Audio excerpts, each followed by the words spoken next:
que havia uma colega que estava sempre a faltar e obrigava a fazer turnos duplos sistematicamente. E da por cima, essa que estava a faltar era amiga da patroa. E então não se passava nada. Ou seja, essa minha amiga era obrigada a fazer turnos duplos sistematicamente. Então ela perguntou-me se havia alguma solução mágica que pudesse ser trabalhada. Eu mostrei a técnica do jarro do desespero. Ela começou a trabalhar. Lá está. Quando começas a trabalhar uma força elementar, tu não sabes como é que ela se vai manifestar. Mas ela começou a trabalhar esse jarro e, por coincidência, lá está, aconteceu o que tinha que acontecer para que o objetivo dela se manifestasse. O que é que aconteceu? Passado 3 dias ela começou a agitar o jarro, por coincidência, a tal mulher que faltava sistematicamente caiu e partiu uma perna. Partiu uma Também perna. Hã? não. Uma coincidência. E o que é certo é que depois demorou muito tempo a voltar e acabou por ser substituída por outra funcionária. E o problema estava resolvido. E a paz voltou. Certo? Exatamente. E a cura prânica, na dor na anca e a ansiedade após o atropelamento. Esta é outra consulente que eu conhecia há mais ou menos ano e meio, e que entretanto também se tornou uma grande amiga, e ela tinha sido atropelada há 6 anos atrás. E ainda por cima na passadeira. E ela tinha há 6 anos uma dor constante na anca de 60 a 80% e a medicação não surtia efeito. E também tinha ataques de ansiedade muito intensos, porque se lembrava do atropelamento, e a medicação também já não surtia grande efeito.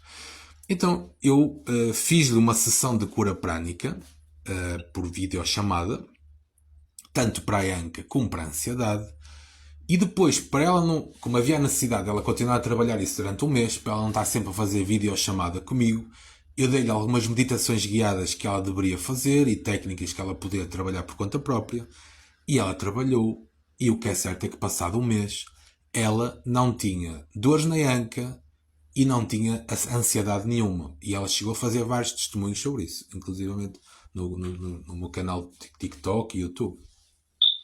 Okay. E a bússola do frango assado. Essa está muito engraçada. Isso aconteceu em ambiente de trabalho e frango assado tem uma conotação sexual. Isso aconteceu há uns anos atrás em que eu precisava de uma chave para abrir determinado local.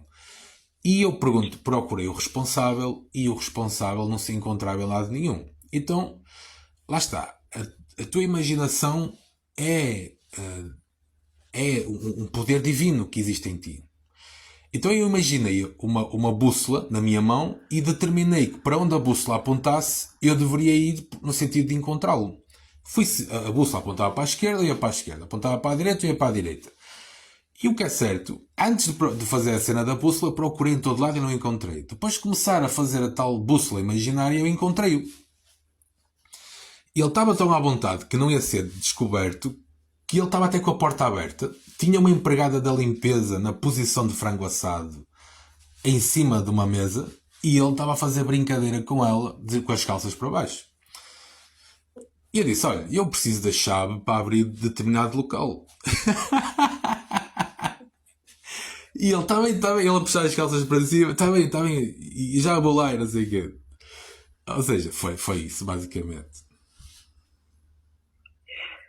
Eu não tinha essa coragem de chegar, eu acho que deixava ele acabar a brincadeira, não é? E sim, depois podia deixar. Uma grande coragem.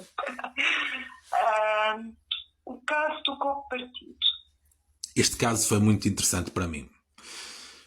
Aconteceu quando eu tinha os meus 14 anos, mais ou menos, e eu peguei num copo de cristal da cristaleira da minha mãe e visualizei o copo a partir. Mas a minha ideia era usar o poder da mente na telecinese para partir o copo. Imaginei o copo a partir, os vidros a voar, o barulho do copo, ordenei mentalmente ao copo a partir e verbalmente, e o copo, passado 10 minutos, não tinha partido. Acontece que após essas tentativas de tentar partir o copo e o copo não partir, a minha irmã entrou na sala com um tabuleiro de metal e recolheu várias peças de louça do dia anterior, que estava lá, que a gente tínhamos jantado na sala, e vai a sair, e pegou também num copo que eu tinha diante de mim, vai a sair, ia para a cozinha para pôr tudo a lavar, tropeçou num tapete e partiu tudo. Nesse momento eu entendi como é que o intento funcionava. E por isso foi marcante, porque tem a ver com a tua imaginação, percebes? Sim. Portanto, partiu-se a lança toda. A fantasma assassina. Este caso também foi interessante e aconteceu com uma consulente e amiga que tinha muito azar no amor. Então, eu na altura utilizei uma tiragem rúnica em que tu traças a runa na tua tela mental e deixas a runa derivar numa imagem para responder à pergunta. Então eu perguntei porque é que ela tinha tanto azar no amor. E ao traçar a runa, vi uma fantasma, tipo uma mulher jovem, na casa dos 20 e tal anos, com o cabelo preto à frente dos olhos, a partir um quarto,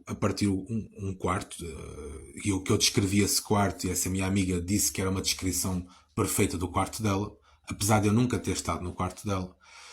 E essa rapariga estava a partir tudo e a dizer que ela nunca seria feliz.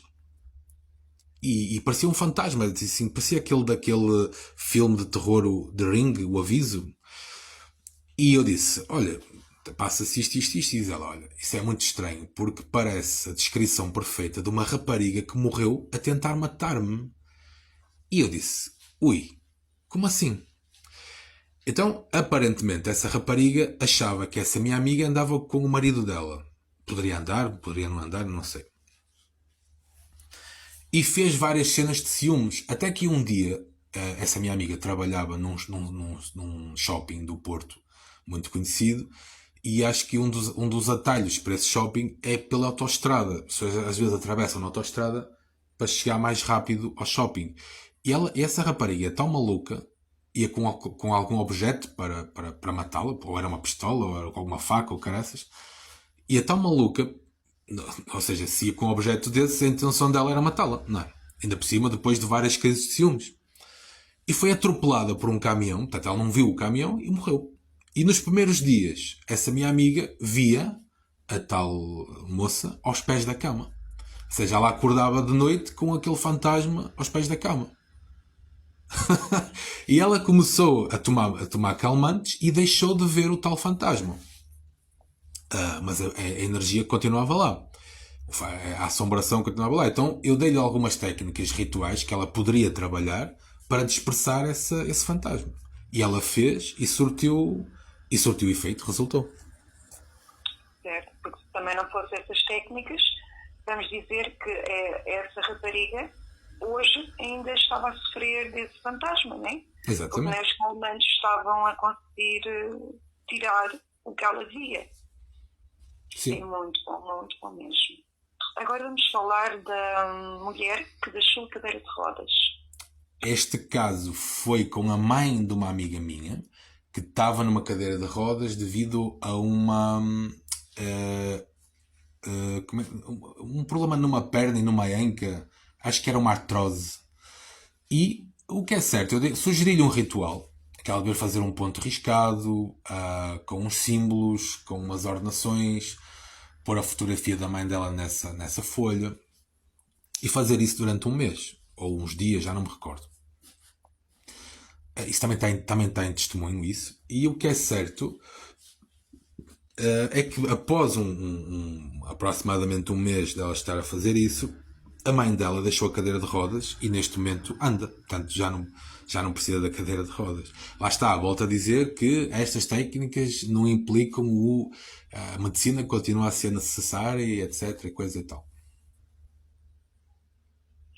O Pedro é considerado um curandeiro, não é? Sem dúvida. Pois, acaba por ser. Porque lá está, eu acredito muito no poder do intento. Dou-te um exemplo. A minha filhota, a tartaruga, caiu do quinto andar há uns dias atrás. E a médica disse que a tartaruga